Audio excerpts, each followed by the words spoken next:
तन ला पाए हों।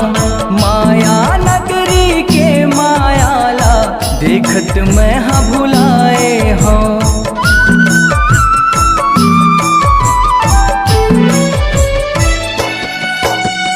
दया दान और धर्म करमला स्वार्थ माँ अपनाए हों। धन है तन के मंद मती हर मया माँ लपटाए हों।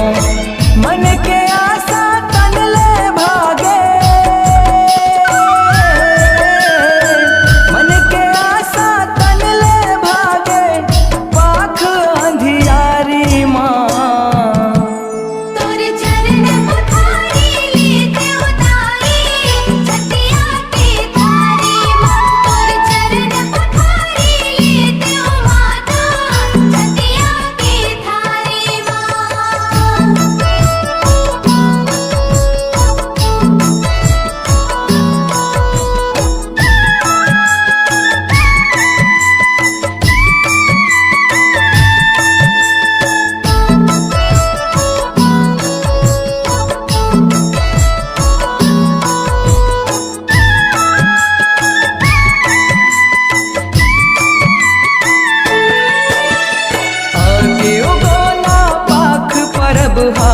मन भक्ति माँ जागे जी, जागे ते भागे सौहे पागे पावत सुध बिसरागे जी।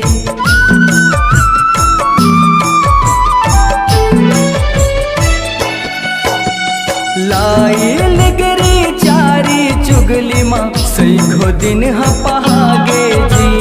मान पान के आशा के पासा फेंकत गा बौरागे जी।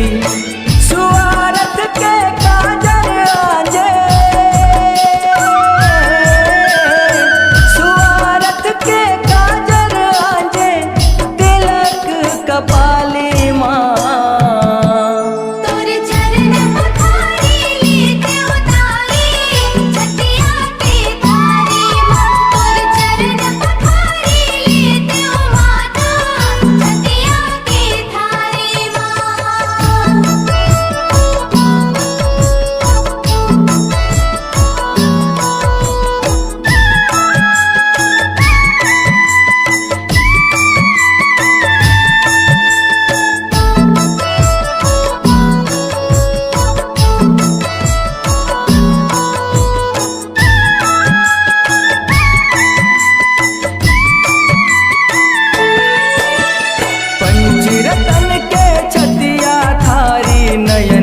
बाती बराए है तोर रंगने के रंग मरंग के मुसुर मुसुर मुस्काए है।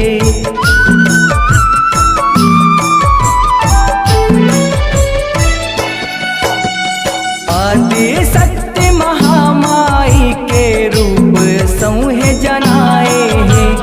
हे प्रकृति जगत के माता मन हर